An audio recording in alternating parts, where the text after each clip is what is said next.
Hi. Hello.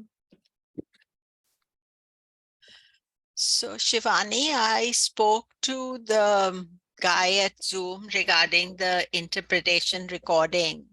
Yeah. So it had, because they took the payment from me, they automatically switched off. They took the money, but they switched off the interpretation. So I have done it again. So hopefully today it will be recording better. Okay. Mm. So I spent quite a bit of time, and I checked right now as well that everything was on. Uh, So mm, I have a friend who works for Zoom. I also asked her, and but it was good that you give me that recording. mm. Yeah, they automatically knew what had happened. Oh, okay. That they said, "Oh, we know." So he went, he told me what to do. So because once a month when they take the payment, they took the this thing anyway. So these Mm, are all technical problems. okay. So I'm just going to, who's recording today? Shanti is there? She's Okay. back. Hello, Shanti. Let me let me allow to record. Okay, there.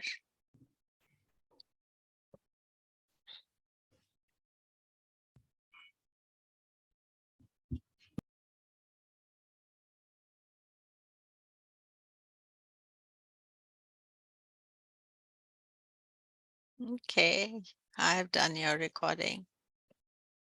Okay. Hello, everybody. Welcome.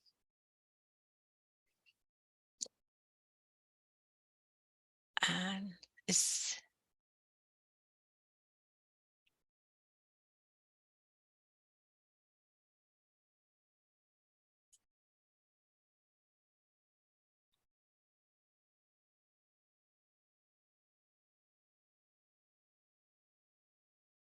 okay. Let me just share the page with you.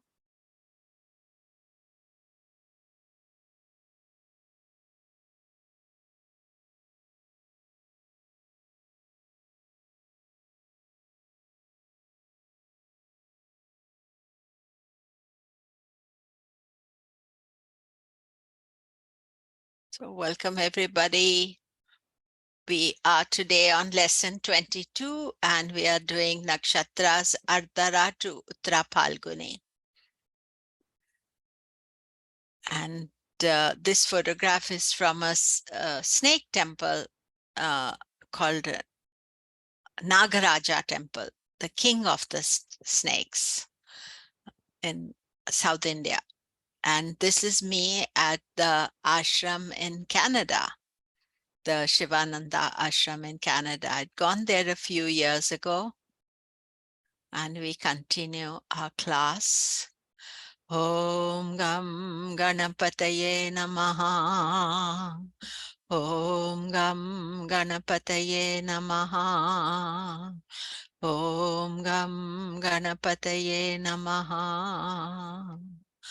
Om Vakratunda Mahakaya Suryakoti Samaprabha Nirvignam Kuru Me Deva Sarvakareshu Sarvada Om Gurur Brahma Gurur Vishnu Gurur Devo Maheshwaraha Guru Sakshat Param Brahman Tasmai Shri Guruve Namaha Om Brahma Murari Sripurantakari Bhanu Shashi Bhumi Suto Budhascha Guruscha Shukraha Shanirahu Ketav Sarve Graha Shanti Bhavo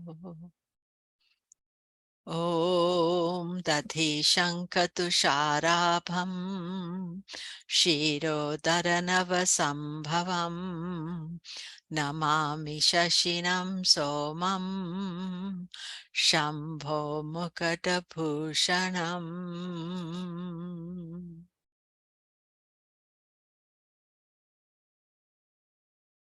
So today we are practicing the Rahu Nama mantra. Om Rahuve Namaha. Om Rahuve Namaha. Om Rahuve Namaha. So, continuing with our lesson 22. And I just wanted to let you know about this conference that I am attending. It's the Vedic Knowledge Conference, 31st August to September 4th. And it's a combined yoga and Vedic philosophy and Jyotish. And I will be lecturing, as you can see, my name, Andrew, Bill Sinclair, Swamini, Swatma Vidyananda, Debesh Banerjee, Lalita Krishnan, Sylvia Naka, Pandit Samavedula, and Naranjan Babu. So we have all the Swamis there at the Shivananda Ashram. This was taken last year when I was there. And the website is shivanandayogafarm.org. And one of the big events of what's happening is that my birthday celebration is taking place. Swami Sita is doing a big puja for me. I am going to be, actually my birthday is on 15th of August, but we are celebrating at the ashram on 1st of September. So it's a celebration as in a puja. There'll be a prayer ceremony and fire ceremony special because it is my 70th birthday this year. And also many of my students will be there, so you can meet them, but also lecturing Bill Ramdas Sinclair and Lalita Krishnan. And my lectures will be on planetary war and retrograde planets. So you can look up all the details at shivanandayogafarm.org. And so hopefully some of you can come, and it would be wonderful to have you there. And so carrying on with the nakshatras, we are learning the meaning, rulers, etc. This helps in natal analysis and getting to know the nakshatra personalities. You can study the nakshatras of all planets. The important ones are of the moon, ascendant, and sun. When you look at the nakshatra profile, you can see sometimes something specific is shouting out at you. But we are not as yet looking at techniques of how to use the nakshatras. The techniques will keep on following on. One of the main techniques is the dasha system, which will be almost immediately after this. So Ardra, this is a photograph of Rudra. He's a form of Lord Shiva. And how you can tell is because he's riding a bull. That's Lord Shiva's animal. Ardra means green, moist, like a teardrop. The moistness of the eyes can blur the picture, yet we feel renewed, refreshed after the tears have flown. So Ardra is 640 to 20 degrees Gemini. It's entirely in Gemini. Ruled by Rahu, sign ruler is Mercury, deity is Rudra, symbol is the head, diamond, teardrop, animal is the dog, and moon in Ardra means that first dasha will be Rahu.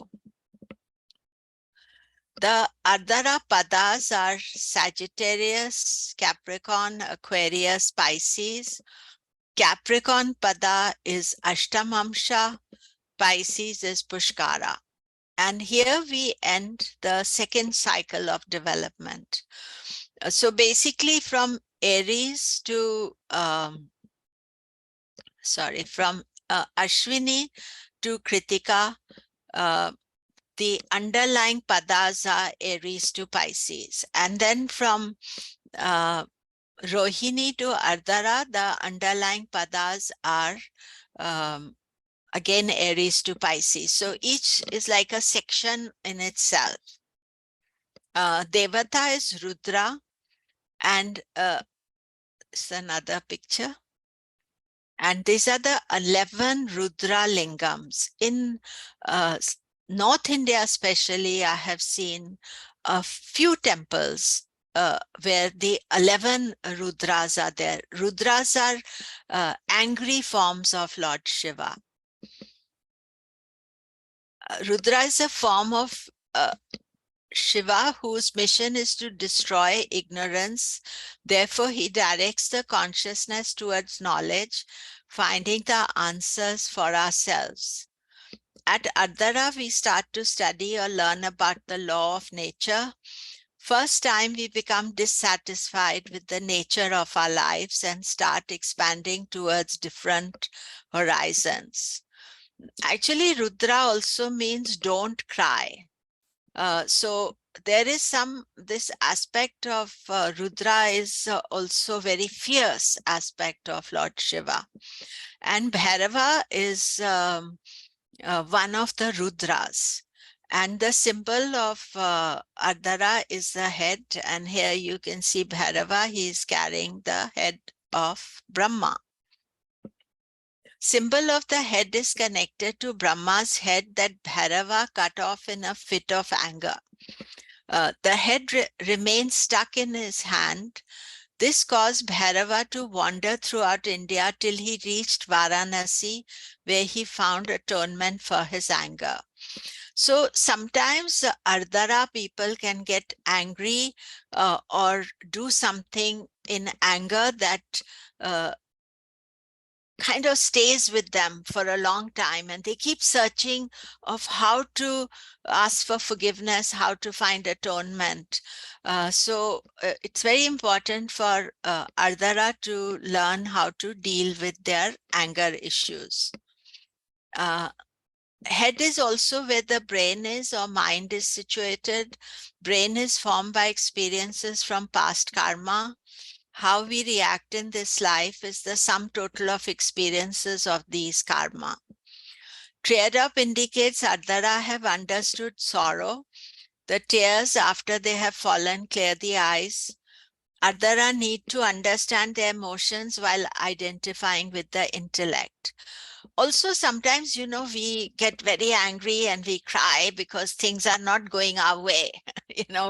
Sometimes you see children doing that a lot, but you can also notice adults doing it. Symbol of the jewel means the ability to absorb the kinetic, mystical, spiritual energies from the sun. The jewels absorb the energy around them and transmit to the wearer. Ardra have the capacity to absorb these powers and then can use them for good or bad. You see, when the gem, if you can see my gem, this is a yellow sapphire. It's cut in a way that the light of the sun comes and it shines on this and it goes inside me. So any kind of pure jewel, it's has that capacity to take that ideas and thought process from the sun, but it's also very hard. So there can be a hardness about Ardara as well. Yoni is the dog, and they are sexually connected to the female dog. Ardara will wait for mates to make their first move. They need love, caring, and are forever seeking approval. But you see, it is important to remember that the dogs are wild dogs in the forest. So the wild dogs can be very aggressive. But at the same time, dogs can become domesticated, and therefore we have two sides of this Ardra personality, that they can domesticate themselves, they can improve themselves, or they can have that raw fierceness about them. Ruler is Rahu. Rahu drank the nectar that made him immortal. Therefore, as Ardra's ruler, it wants to achieve the highest ambitions. Rahu makes us want to achieve the impossible, reach for our highest aspirations, then make us realize the futility of achievement. Achievement itself does not bring satisfaction. You see, also Rahu is it's the thinking, it's the head of the snake. So it's all about the mind and the desire to do something spectacular. It doesn't necessarily have to be in just in material world. It could be spiritually, it could be by in any field that you are in. This makes them search for intellectual perfection, but also brings dissatisfaction. Rahu can feel isolated. As the demon who drank the Amrita, his own people find him different, and the planetary gods do not accept him as their own. So Rahu definitely feels outsider. So if you are Ardra, you may feel you don't belong. Rashi ruler is Mercury, and Mercury is the intellectual sign. And here we have Franklin D. Roosevelt. He was the president of USA. And you can see he also has moon in his 10th house in Gemini in Ardra Nakshatra. And, he achieved really the impossible in the sense that he created the social security network for USA to give that support for those people who could not get support. Also, he I think had 3 terms as office, which is very rare for a US president. And you can read up about him. And there we can see in his chart, moon is in Ardra.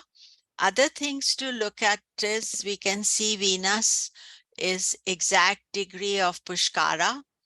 And Ketu is also exact degree of Pushkara. And here, if you see, his Ketu is actually debilitated. But by being in the exact degree of Pushkara, it is also Vargotama, and its Lord Venus goes into the 5th house in the exact degree of Pushkara. So there was, we could say, maybe some past karma that he felt that he had to do something special. So that is interesting factor. In our class, we have Atma Jyoti with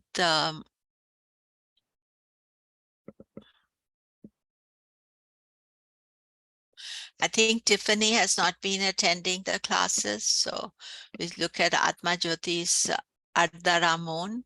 So here we see moon in 15 degrees Ardra, and I'll just use this other chart here.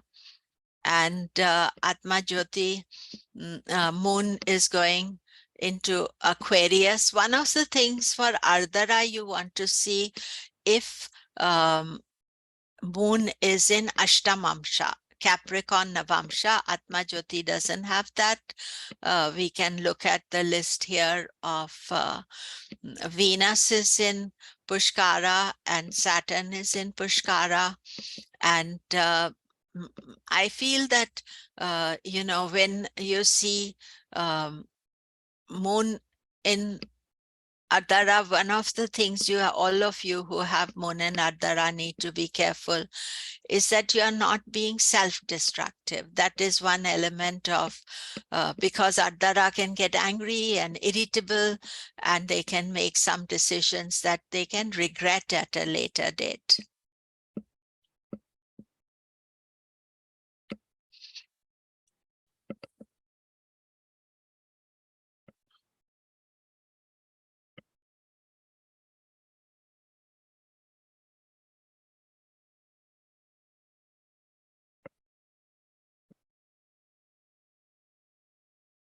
So now we get Punavasu. Punavasu's deity is Aditi, the mother goddess. And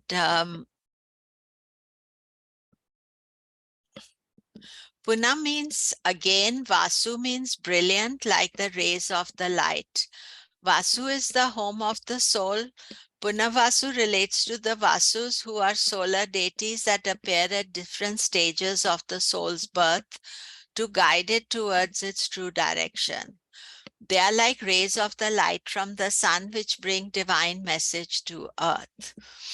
Um, One of the things you'll see from Punavasu to Ashlesha, all these nakshatras, they belong to the Guru, to Jupiter, but also to the Guru and knowledge.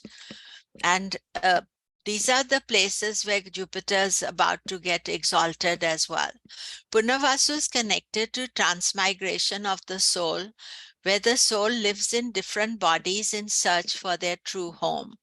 In doing so, they transform ideas from higher planes of existence and bring them down to earthly life. Punavasu, 20 degrees Gemini to 3 degrees 20 Cancer. It is mostly in Gemini, only one pada is in Cancer. It's ruled by Jupiter. Sign ruler is Mercury, Moon. Deity is Aditi. Symbol is the home. Animal is the cat. And first dasha Jupiter if Moon is placed here. So the Punavasu padas, they start from Aries, Taurus, Gemini, Cancer. Gemini Cancer is Vargotama, Taurus Cancer is Pushkara. So you see, this is a very special nakshatra because 3 out of 4 positions in this nakshatra will give you something special. This is the beginning of the 3rd cycle, which ends in crisis with Ashlesha Gandanta. Devata is Aditi, and Aditi is the mother goddess, and she's here in Uttanpada Asana. This is a yoga asana. She's a female principle as well as in representation of infinity. Aditi is the mother goddess of the Vedas. She's the mother of Adityas, the sun gods. She was married to Kashyap, who is the son of sage Marichi. Aditya is the name of the sun, and Aditya collectively is also the name of all the planets. She is identified with both heaven and earth, hence infinity.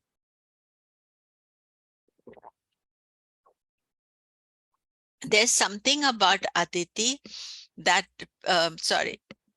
Aditi and Punavasu, that people born in Punavasu, they are very mothering like. They like to look after people. Not necessarily just their own children, but generally like being an earth mother. Symbol is the house.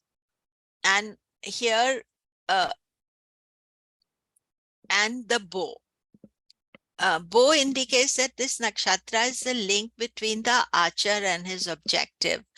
Archer is the man. To meet his objective, it needs the link of the bow, Punavasu, to give it passage towards achieving its ambition. Whether on a spiritual level or a material one, Punavasu creates facilities where you can prepare yourself for your goals. Punavasu is not connected with the reaching the goal, you know. I think what is interesting about Punavasu is that it is looking at it's like a preparation. You know, you think about, you're preparing for the next step. I think that's the right word. House is the desire to make a new home for the soul. While they like to wander, they need a home to come to. So Punavasu, it's very important for them to have like somewhere to call home. And they can sometimes also change homes. You know, they can live in different homes or they change countries. Yoni is the cat. And this is not the domesticated cat, but the cat in the wild. So includes animals like the cat family, cheetahs, leopards. They can be instinctively catty, fiercely independent, and not above clawing. If anybody dares to invade their space, they'll only want to be loved when they want to be loved. Otherwise, do their own thing.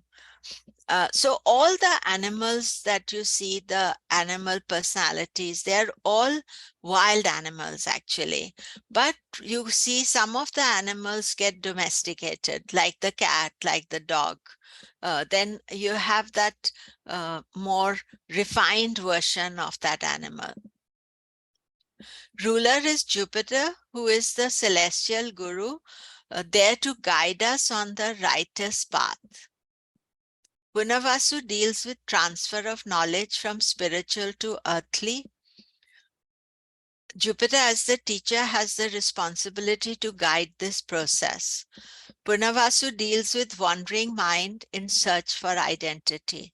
You'll see that if you're Punavasu moon, you can, or if you have ascendant or sun also Punavasu, you can easily transfer the knowledge. You can talk about one information and then tell people, even come from a very higher plane and explain it to the average person. Rashi ruler is Mercury. In the Mercury part of Punavasu, there's more analytical. I want to analyze, I want to get everything correct. Whereas moon is a very intuitive part. Actually, the moon part of Punavasu is one pada, and it is Pushkara and it is Vargotama. So it's very special energy if you have a planet placed there. So here we have Harrison Ford. Harrison Ford has his moon in Gemini,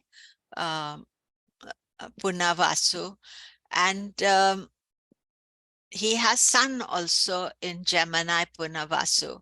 So both sun and moon in Punavasu. And Harrison Ford is one of the most successful actors of recent times. I think in the top highest grossing films, his is, I think he has 3 or 4 of them in there, even more. Indiana Jones series and others 2 series he did. I don't watch those series, so I don't know them much, but you can look him up and many of you will know him. So you see, his key is to translate his acting to make it easy for other people to understand. You see, everybody is not being a spiritual teacher, but if you're a spiritual teacher, you can translate that. He's an actor, he can translate that. Now, when you look at his chart, there you can see sun and moon, both in Punavasu. His ascendant is Pushkara, and they are both Vargotama as well. His Saturn is in Pushkara as well. And let me see if he has anything else. Yeah, Saturn is Vargotama in his chart, and Rahu Ketu also are Vargotama in his chart.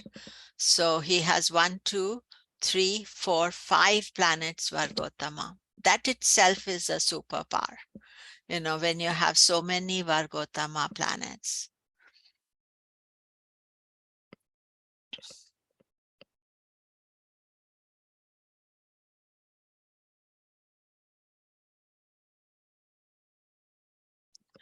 So Monica here we see, Monica has a moon in Purva Phalguni, Punarvasu, and it is, you can see the star, it is Pushkara.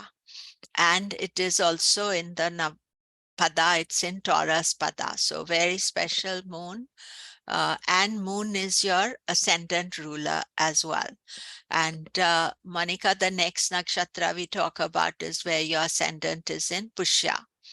But Punavasu, you can live on different levels of consciousness. You can be the guru, the advisor, because now we are in guru zone. So a lot of good advice and knowledge is there. And Natalie, as well, you have ascendant is Pushkara. Your moon is in Pushkara. You have a moon in Cancer. This is a very sweet spot for the moon because it is in its own sign. It is Pushkara, it is Vargotama. It's a very nice position. You have a waxing moon as well. So very, very intuitive, nurturing, mothering energy that you have. As I said, it doesn't necessarily mean that you have to be the mother, but it is nurturing energy.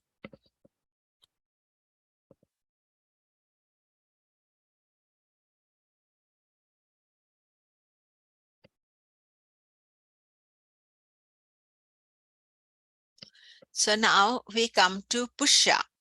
And Pushya's Devata is Brihaspati. Brihaspati here is, this is Brihaspati, and he rides an elephant. Pushya means to nourish or thrive. Pushya work to nourish others, create conditions so that the world can thrive.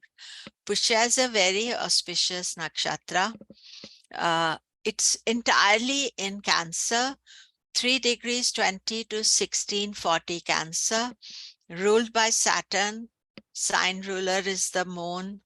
Deity is Brihaspati. Symbol is the flower. Animal is sheep. First dasha is Saturn if moon is here. Pushya has 4 padas: Leo, Virgo, Libra, Scorpio. Virgo is Pushkara. Now you see here that Pushya is regarded as a very auspicious nakshatra, but it only has 1 Pushkara, whereas Punarvasu has 2 Pushkaras and 2 Vargotamas. So both those nakshatras are important. Devata is Brihaspati. So again, the Jupiter energy.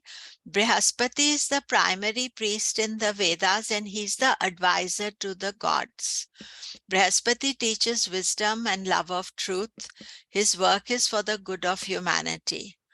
Brihaspati advised the gods on their religious duties and purification rituals that was needed for a sattvic life. So Jupiter or Brihaspati, he's sattvic by nature, and he advises us to purify ourselves, to have a more pure life.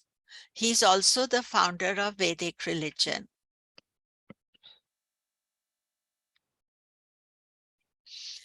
Jupiter is exalted in Pushya, 5 degrees of Cancer. That is the exact degree of Jupiter's exaltation. You see, when we talk about Jupiter, we'll say Jupiter in Cancer is exalted. Then we'll say Jupiter is exalted in Pushya. And then he's actually exalted in the first pada of Pushya, which is the Leo pada of Pushya.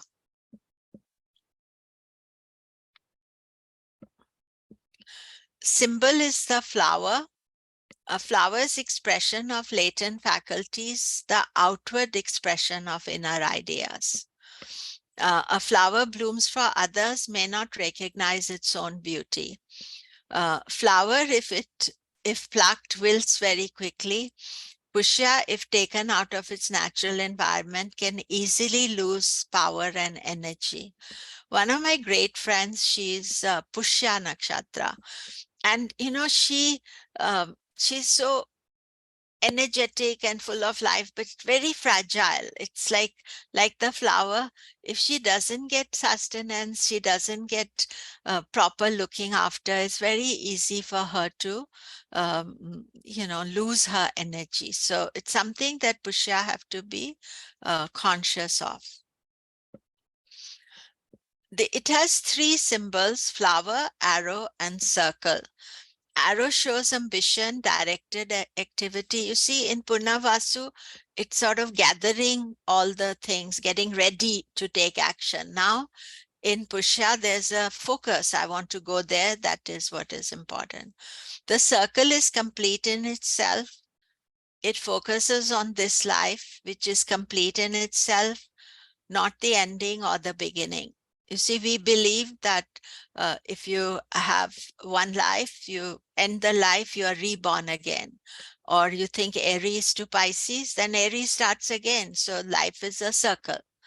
And the mantra Purnamada talks about it. So there's a very beautiful mantra that talks about wholeness of everything. And I think this is why Punavasu is so, sorry, Pushya is so important, because it represents the completeness of a person. And here is the mantra. Om Purnamada Purnamidam Purnat Purnamudachyate Purnasya Purnamadaya Purnameva Vashishyate. Om Shanti Shanti Shanti. There are some mantras, they are called Shanti mantras, and these mantras are specifically also to give internal peace, but also they are in a way of asking the planets to be calm too. And they have a special status, the Shanti mantras. And this mantra is talking everything is whole. The whole is whole, and so this is a Purna means complete. It's like a full moon. Yoni is the male sheep, and planetary ruler is Saturn. The connection of Saturn and the moon shows a profound impact of life on individuals born in Pushya. Saturn teaches us about responsibility, death, transformation, so that we can turn for our inner light. These nakshatras, there are two nakshatras where moon and Saturn are connected. This is the first of them. Moon has a 29-day cycle, and Saturn has a 29-year cycle. So there's this moon in Saturn's nakshatra. It also teaches us about detachment, to be able to detach, not to be so emotional. And this nakshatra has a combination of Jupiter and Saturn, because Jupiter is Brihaspati, the Devata, and Saturn is the ruler. Saturn shows us the karma, and Jupiter the wisdom to deal with it. This is very important, because we have to have the wisdom to sort out our lives, to purify it, to sort out our lives. This is totally in Cancer. And I have the chart here of Christian Dior. Christian Dior was a very famous fashion designer. You still can buy Christian Dior products, but he's no more. But what you see here is that that flowering of the personality, the creativity, the wisdom, knowledge, can be in any field. And Christian Dior was regarded as a guru in fashion world, and he changed the way people viewed fashion after World War II in France. And uh, he also died very young. So now what you see, Christian Dior, is his legacy. His name still lives on, and you can buy perfume, and you can buy clothes, and all sorts of things. So you see here the Pushya. I would say one of the things about Pushya is also that you can be very respected. And there you can see in his moon, he has moon in Pushya. Sun is in Pushkara, and Rahu Ketu are in Pushkara. And they are in the same degree of Pushkara. I think it is very rare that Rahu Ketu both will be in Pushkara. So Christian Dior getting that energy, that is very unusual. I think we don't have anybody in the class who's Pushya, but let me just confirm it. Yeah, we don't have anybody in the class who's Pushya.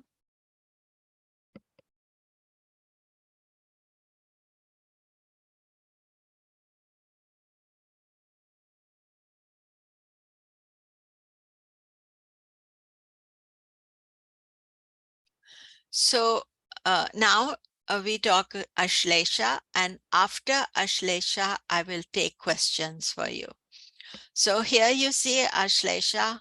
He's got the snake head, and even in the hand, he's carrying a sword and a rod. So it's a fierce nakshatra here, Ashlesha. Or one can say, can be fierce. Ashlesha means to embrace. It indicates the soul embracing life so that it can act out its karma. It's extremely powerful on a spiritual level. As soon as we embrace life, we get subject to rules and regulation on earth. Our life gets involved in process of life and death, happiness and unhappiness. So Ashlesha is all in Cancer, 16 degrees 40 to 30 degrees Cancer. It's ruled by Mercury. Sign ruler is the moon. Deity is Sarpa or Naga. And symbol is the snake. Animal cat. And first Dasha Mercury if moon is placed there. Ashlesha Padas, Sagittarius, Capricorn, Aquarius, Pisces. Aquarius is Ashtamamsha. A third cycle of development ends here, and it ends in a crisis point in Ashlesha Gandanta. So the end of Ashlesha is, if you are right at the edge of Ashlesha, it is complicated. Ashlesha is one of the most mystical nakshatras. It has connection with all aspects of secret knowledge. The devatas are nagas. Nagas are snake-like who have great occult power. They are also known as Shesha. Shesha is said to hold all the planets of the universe on his hoods to constantly sing the glories of Vishnu from all his mouths. Shesha is supposed to have 1,000 heads. So you can just imagine, it's beyond imagination, really. He's referred to as Ananta Shesha, which means endless Shesha, and Adishesha, which means the first snake. And here we see that this is again from that Nagaraja temple that I took the photograph in Nagarkoil. Nagarkoil is in Tamil Nadu, but the southwest corner of India all belongs to these snake temples. Nagas and Patanjali. Patanjali, the great yogic sage and author of Yoga Sutras, is an incarnation of Ananta, the source of all wisdom, jnana, and of Shesha, the 1,000-headed ruler of the serpent race, who is thought to guard the hidden treasures of the earth. So you see, now we get another guru here. So the three gurus in Punarvasu, Pushya, and now Ashlesha. Ananta is the seat on which Lord Vishnu reclines. He's the lord of all serpents. His many heads symbolize infinity or omnipresence. Yogis bow to Ananta before they begin their daily yoga practice. You see, the thing is this, that Patanjali, he wanted you to strictly follow dharma if you wanted to study. So Ashlesha is so mystical and spiritual that the knowledge Ashlesha has, you have to be very pure and follow your strict guidelines. Otherwise, you can get involved in the negative side of Ashlesha.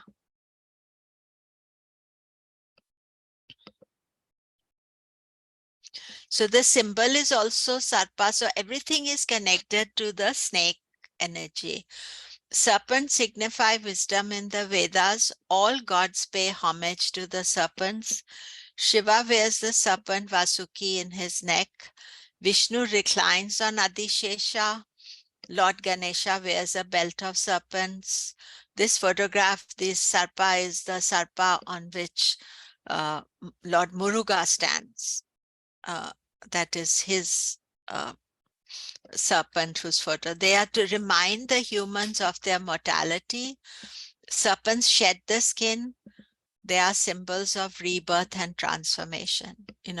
Ashlesha can sometimes have many rebirths, and each rebirth is quite painful. If you see sometimes the snake shedding his skin, it's not a nice, it's a challenging process. Yoni is the cat. And here, I was in this temple, Nagraja temple in Nagarkoil, and the cat came and sat. And I thought, oh, Ashlesha photograph. And I instantly took the photo here. So you see the cat again.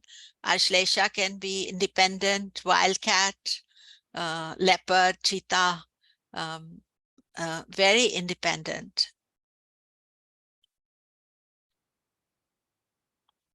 And Mars is debilitated in Ashlesha. You see, Mars is debilitated throughout Cancer, but 28 degrees of Cancer, it's his debilitation point. And 28 degrees of Cancer is where Ashlesha is there. And also it's all very mystical. So Mars, he likes to be out in front, give him the orders, he follows them. But here, Mars debilitated, especially in Ashlesha, can be quite mystical and spiritual, because it's a different type of world out there, which, needs the Mars courage as well. Ruler Mercury is the intellect, guides our rational thinking. This concentrates Ashlesha on development of the mind and the change in psyche that takes place when we are born. You see, this is a place here where Moon and Mercury, Moon is the Rashi ruler, Mercury is the Nakshatra ruler. So Ashlesha is all the time thinking, analyzing, and Mercury ruled nakshatras are at the ending cycle of the nakshatras, where the psychology of an individual changes. Before Mercury helps an individual to give up their attachments to the eternal soul and make life on earth, he needs to know why. Then he needs to let go and look beyond intellect, because some things we cannot analyze. Some things we can't say, show me the evidence, tell me what it is. And it's very interesting that the last nakshatras in this cycle, which also hold the Gandanta energy, belongs to Mercury. And Rashi ruler is the moon, because this is all in Cancer. And one of the obscure meanings of Kartaka, Cancer, is the root of the lotus that is poisonous. And while in Punavasu, the soul finds a home, in Pushya, it nurtures the desires and gives it realistic foundations. It is Ashlesha where the actual realization of the need to embrace a new way of life. And this embracing, this makes for a tough situation, intellectual struggles before the mind finally accepts the new way. No planet is east towards the end of Ashlesha, because right at the end of Ashlesha is the poisonous end to Ashlesha. This nakshatra is where most of the toxins, poisons of Cancer are collected. At the end of Ashlesha and Cancer is the poisonous root. Therefore, the soul struggles here in higher and higher frequency as it reaches the end. So again, as I said, that in Ashlesha, are you following the Patanjali route of higher consciousness, or you're following the more vicious, negative route of the snake energy? End of Ashlesha and Cancer is Gandanta, the last 48 minutes of the sign. And I have the chart of Mahatma Gandhi here. He was the he struggled for the independence from the British. And Ashlesha is also very good at politics. It's one of the things with Ashlesha. They can be very good at politics. Now, Mahatma Gandhi's moon is 28 degrees 8 minutes of Cancer. It is not Gandanta. Very often people feel that if it is in the last pada, which is 2640 to 30, that is a Gandanta, but it's not. Gandanta means you have to be right at the end of the sign. But, you know, he had many struggles in his life. He was imprisoned many times. He had many issues that we see for him. And here we see in his chart, Moon in Ashlesha, Mars and Venus are both Pushkara and Ashtamamsha. His Mars Venus, they are both in Taurus Pada, and Taurus Pada is the 8th house. And of course, for Mahatma Gandhi, there was a lot of transformation. He was born in India, then his parents went to South Africa, then he came back to India. And as I said, he had so many times in prison, and a lot of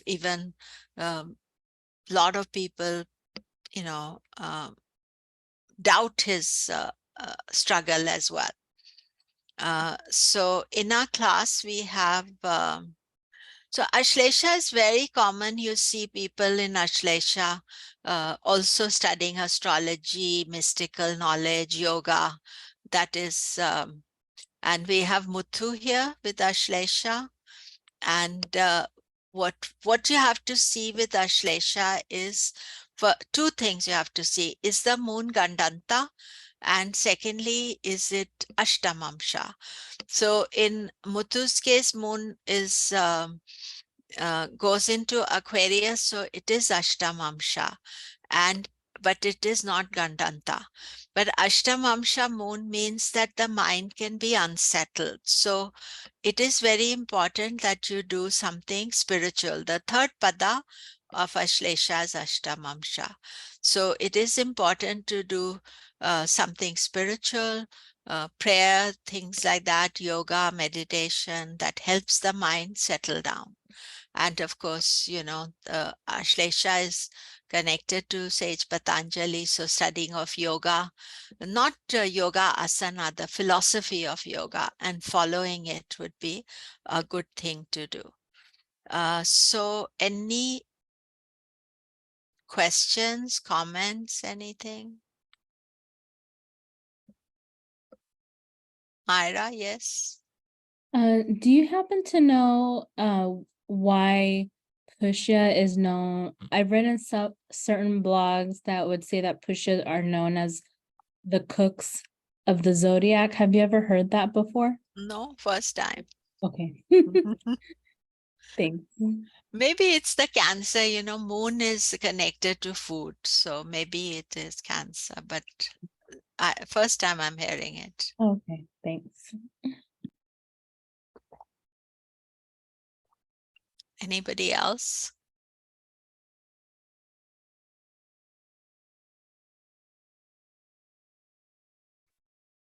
Okay. You know, Nakshatra is a long journey. And when you're doing the nakshatras, you have to be patient, because we have 2 more classes of the nakshatras. So now we come to Magha. And Magha is the forefathers. Magha means mighty or great. People born in this nakshatra aspire towards eminence, are usually prominent in their chosen field. Actually, Magha, it can be whatever field you are. You know, you want to be, you aspire to be well known. Magha is all in Leo, 0, 13 degrees, 20 Leo, ruled by Ketu. Sign ruler is Sun.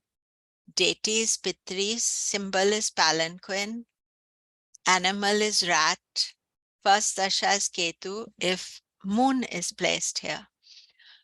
Now what you notice is that we finished one set of planetary rulerships from Ashwini to Ashlesha, Ketu to Mercury. Now the next set of rulerships is starting. Magha is the second Ketu Nakshatra.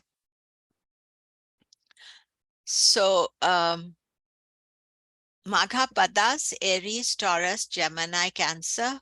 Start of Magha is also Gandanta. 0 to 48 Leo is Gandanta. Fourth cycle of development of the soul begins. This creates involvement in the world of tamas, which is illusion, darkness, and attachment. So this from Magha onwards, it's a tamasic world, but there's both attachment and struggling to get out of the attachment. So we are settling down, so to say. Devata is Pitris, and Pitris are the forefathers of humanity whose mission is to guide their children to the right course of life. The forefathers only interfere if you are going off the right path. Magha always have the power greater than themselves to guide them at difficult times of life when the going gets tough. You see, when you ask for your inner guidance, then your forefathers will guide you. And this photograph is of a Pitris Puja. It's very common in India to pray for the forefathers. And when you go to some important pilgrimage sites, people will pray for their forefathers. Also, once a year, we have 15 days festival to pray for the forefathers. Symbol is the palanquin. And so you see here, this is an important person. How many people are carrying him? And this palanquin, usually it has like a one pole that it is carrying. Palanquin is a transport which is lifted by humans for a very special person, which gives status to Magha above others. Palanquin has a central rod made from bamboo. Central rod represents the spinal cord, and the knots in the pole are the chakras, which are the secret points, you know. So that we need to open and to activate the Kundalini. Yoni is the rat, and rat is also the transport for Lord Ganesha. And ruler is Ketu here, and Ketu is the tail of the celestial snake. The tail carries with it past life karmas or potential of man. It has no head, therefore it reacts instinctively and emotionally. Ketu's role in the birth chart is to look at the bigger picture. Only a small portion of subconscious is conscious. We tend to take decisions with our subconscious instinctively. You make the fusion between consciousness and subconscious, your world is open to all sorts of mysteries. So you see, in a yogic way of life, they teach you how to think more consciously. And this is something that I'm also teaching you in a Jyotish way of life, that not to just react to the planets or to what is happening in your chart, to become more conscious and aware of it. But you do need some yogic training enabled to do that. And then some of the gurus are on super conscious level, you know, they are even higher level of understanding. The real struggle of Magha is that how they create a reality from their many visionary ideas. You see, Ketu is full of ideas, your full past life, all the knowledge, all the forefathers' knowledge, in the feet who you're walking. There's a lot of knowledge in Magha. Ruler is the sun, Surya. In Magha, the soul has a difficult choice to make. Dharma is linked to follow the path in a material, more tamasic world, to embrace their power. Yet it remains idealistic. So Magha is still very idealistic. The conflict can lead excesses in the material world, too many desires, which can create attachments. And often Magha can be misunderstood because the people feel they're not as idealistic, they're more materialistic.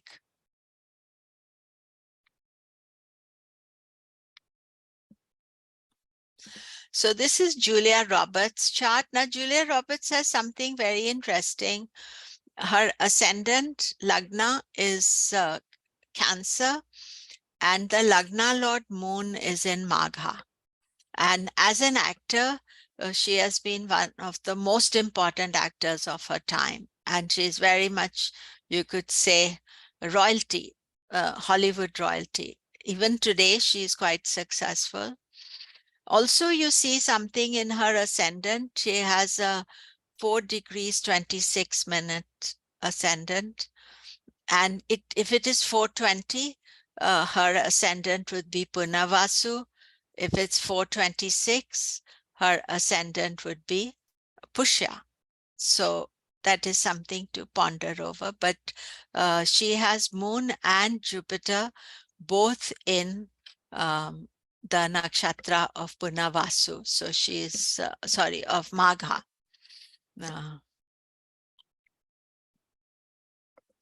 And here you can see that Moon is in Magha.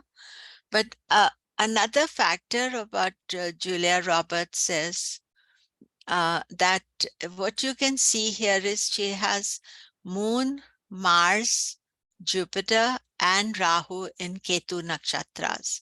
So Ketu is very prominent in her chart. So the desire for past life knowledge, for spiritual knowledge, she has a guru, she follows the Vedic system herself. So, that is very much part of her psyche.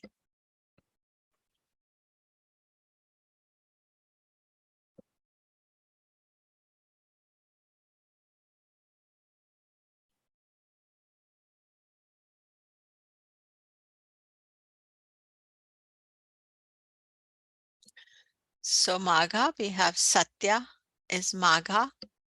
And here we see Moon in Magha, both Pada, no Gandanta here, 10th house moon, good moon here. And definitely the, Magha is full of knowledge and past life knowledge. The problem with past life knowledge is that sometimes it doesn't express itself fully, it's not, it doesn't give you the information when you want it. You have to intuitively ask for it when you're doing meditation or yoga, then all that knowledge flows with you. Otherwise, Ketu is like a closed book. So that is something to think about.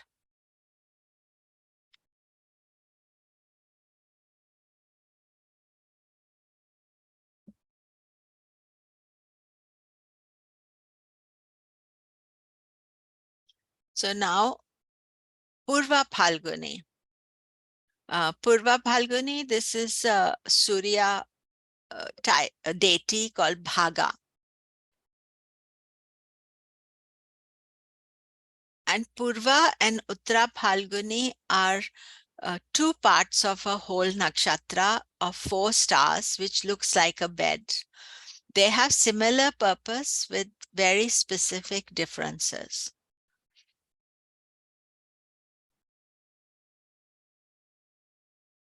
Phal means fruit and Guni means connected to gunas or good qualities. Phalguni nakshatra, which gives the fruit of our good deeds. Purva means east, indicating eastern part of the Palguni Nakshatra. Nakshatra has the capacity to fulfill our desires on a materialistic level.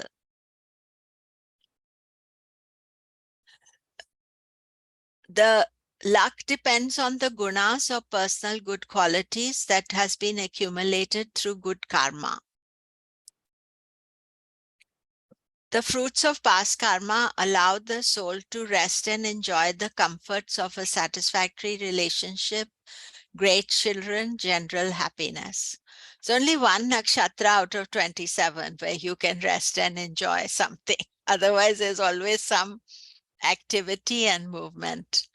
Purva Phalguni is entirely in Leo, 13 degrees 20 to 2640 Leo. Ruled by Venus, sign ruler is the sun, deity is Bhaga, symbol is fireplace, bed, animal is rat, first dasha is Venus if moon is placed there.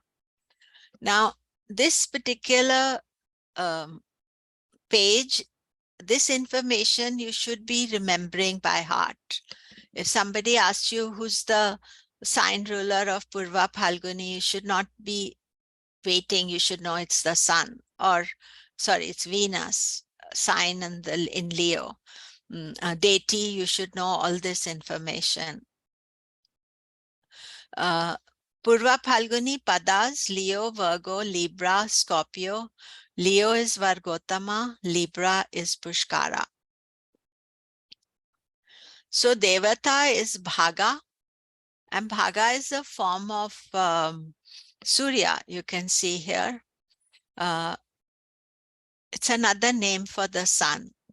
Bhaga is god of good fortune and luck, indicates fruits promised by Purva Phalguni are highly auspicious. The Indian belief is good luck shines due to actions of past life. Bhaga also represents inherited share we receive when we come of age. The share in the tribal spoils or the share of our karma, either can be part of this share that an individual gains. What I've noticed is that sometimes Purva Phalguni are very interested in what is my portion of everything. What do I inherit, or what is that I'm going to get out of this? So this is a more, I would say, practical, materialistic attitude, but it is also, I have noticed that.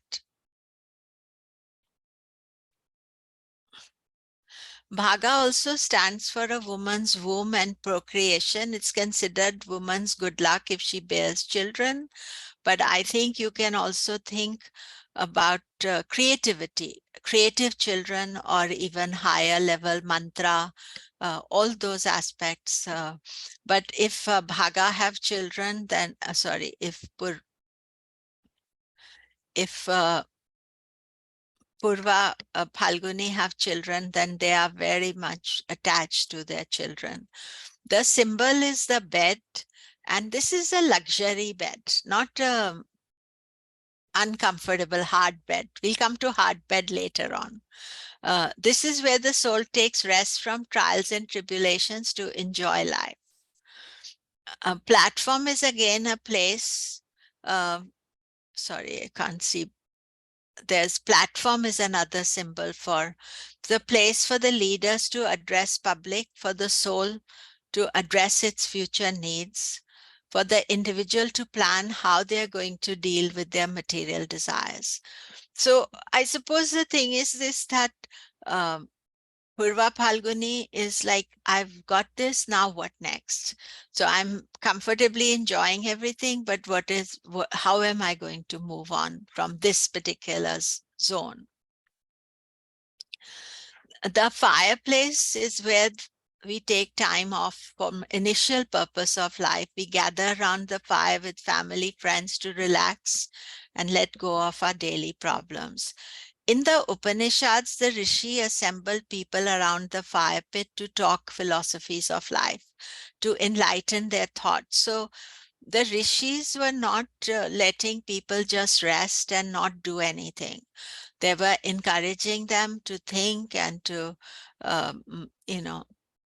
look at what is the higher self while they're resting and having their children and, taking time out. Yoni is the rat and ruler is Venus. Sanskrit name for Venus is Shukra, and Shukra means semen and relates to procreation. So you see that both sexes of Purva Phalguni are very fond of children and are good parents. Children were considered to represent divine creativity and their birth, the ability for a human to harness this natural power. Venus helps Purva Phalguni to express creativity in artistic areas like drama, film, TV, music, show business, design, paintings. Venus brings out fineness of our creativity. So you'll see that Purva Phalguni people are highly creative, lot of ideas. So one creativity is having children. They could be also ideas. The Rashi ruler is the Surya, because it's all in Leo. And the soul wants to procreate in its own image, not realizing that creation will also lead to restrictions. Remember, children, they are your children.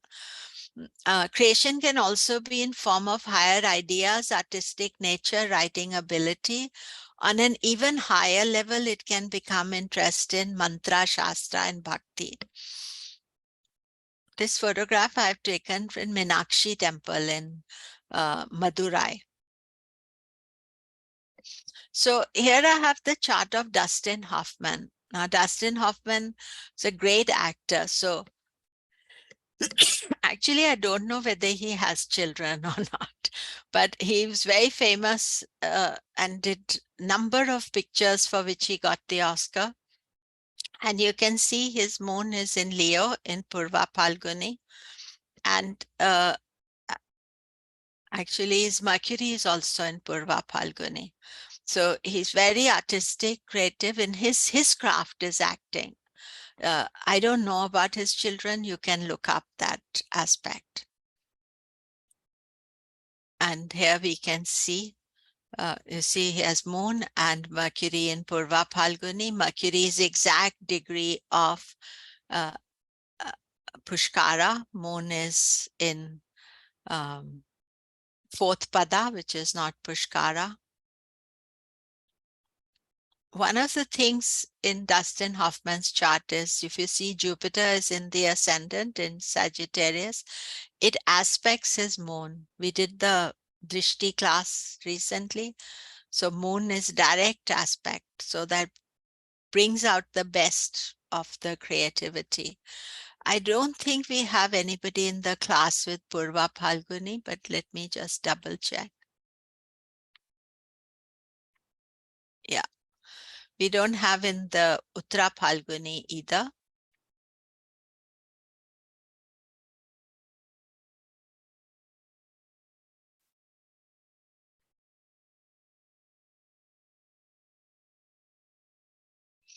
So Uttara Phalguni, this is again, the Devata is Aryaman, who's a Surya type of personality.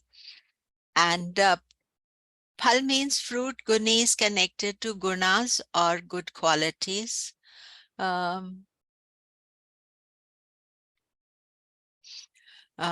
means north, indicating the northern part of Phalguni nakshatras.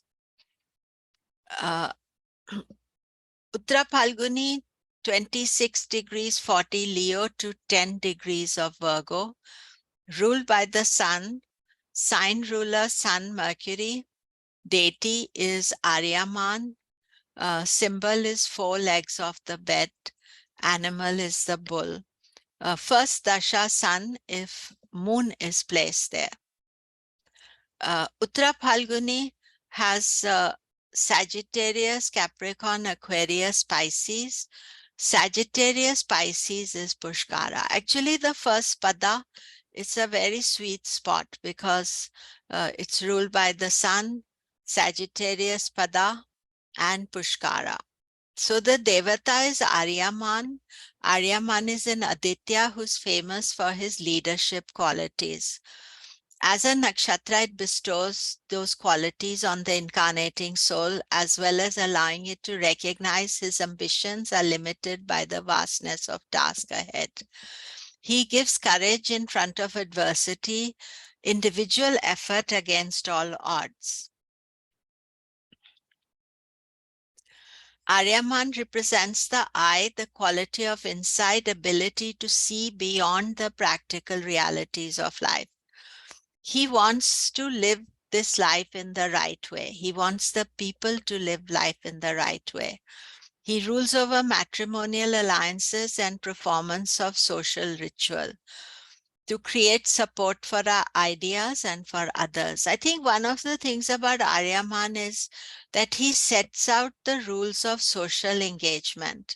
So people who are born in Uttara Phalguni, they are very interested in kind of laying down the law, but how to live, what to do, but to live in the right way, because we are getting into a tamasic world and we want to get out of it soon, and therefore we want to have the correct way of behaving. So the symbol is the four legs of the cot. The four legs represent the sexual energy of the soul, the downward flow of the power. You see, sexuality is always represented as if you're letting go of something, you're losing your power. So in a lot of yogic and as well as spiritual disciplines, they'll teach you how to control that, not to wastefully use it. Each of the legs represent the sheaths in which the soul has become entangled: the physical, ethereal, astral, and mental. These sheaths surround the evolving soul.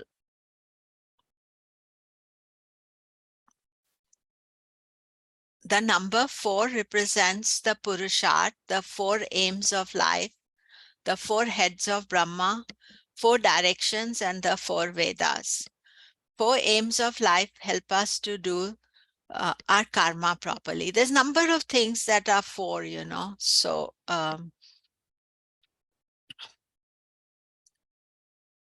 Yoni is the bull, and this photo also is from the Meenakshi temple. Now they don't allow you to take the camera inside. So these are my old photos that I've kept. And the Nakshatra and Part Rashi ruler is Surya. And this particular aspect of sun signifies creation. Within it, it carries the knowledge of individual karma. Sun also signifies authority, power, vitality, and strength. So that last pada of Leo, which is Pushkara, it's the nakshatra ruler, Rashi ruler, and the pada is Sagittarius. So it's a very fiery energy. And if you have moon or sun placed there, it is very special. Sun allows the soul to recognize its own failings as well as restriction imposed by its destiny. They work for perfection, and if ripening of their fruit allows them to break away from a purely material role. But their happiness lies in reconciling with the material goal, not struggling with it. So I think what is very important in Uttara Phalguni is to recognize that there is a practical side to life, not just aspiring for a spiritual side, but doing the practical side of life beautifully, doing it correctly, having some rules, regulations with which you do it. There is only pada of this nakshatra, 1 pada in Leo, 3 padas belong to Virgo. In my view, there's a sense of perfection in this nakshatra in Leo. Uttara Phalguni in Leo gives a sense of divine right, the need to experience good qualities in a socially acceptable manner, to forge alliances and enjoy. So it's important to do it in the correct way. Virgo, where the Virgo, then we are looking more intellectual exploration of the same things. Virgo Uttara Phalguni feels it's not living up to its exacting standards. The analysis of how this is best to be done can sometimes totally obscure the larger vision. The special quality of Virgo Uttara Phalguni is that the rulers, Sun and Mercury, are always close by transit. You'll see 80% of the time Sun and Mercury are in the same sign. Mercury never goes further than 28 degrees from the Sun. So they are in the same sign. So that means that their message, they are on the same page most of the time, and they're directing the people of Virgo Uttara Phalguni to, set down some rules of their life, where they can be both pure, spiritual, as well as practical. So interestingly enough, two charts I have. This is Deepak Chopra. His moon is in Virgo Uttara Phalguni. And there you can see Uttara Phalguni Virgo moon. And I have Agatha Christie also with Virgo moon Uttara Phalguni. So two writers.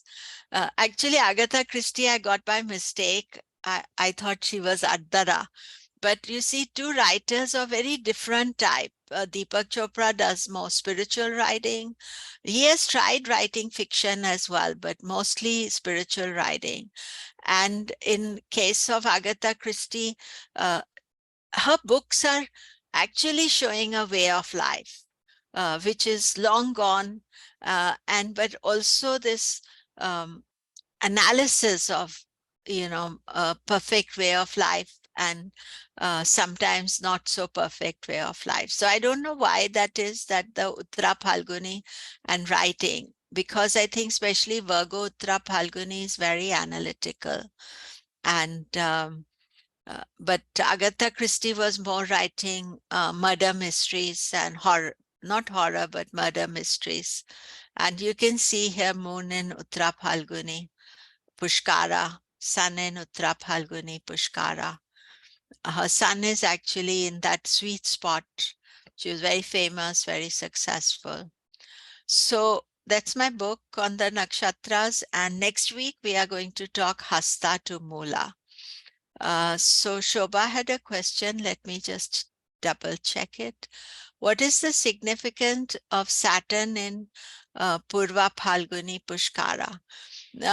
Actually, Pushkara means that Saturn is behaving himself. Generally, Saturn is not well placed in Leo. If you have read all the stories of Sun and Saturn, they don't feel comfortable. Saturn is, what should I say? He's more of a worker, and Leo is more royalty. And then Purva Phalguni is a sign of creation and ideas, and Saturn wants it some practical way, some responsibility. But Pushkara means that it makes it easier for you to deal with and to work with that energy.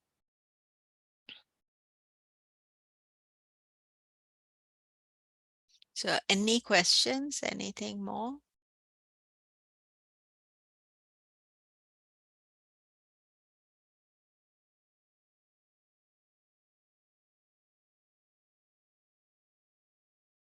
Secondly, if it is in your chart, Shobha, then you have to see how is it behaving in my chart.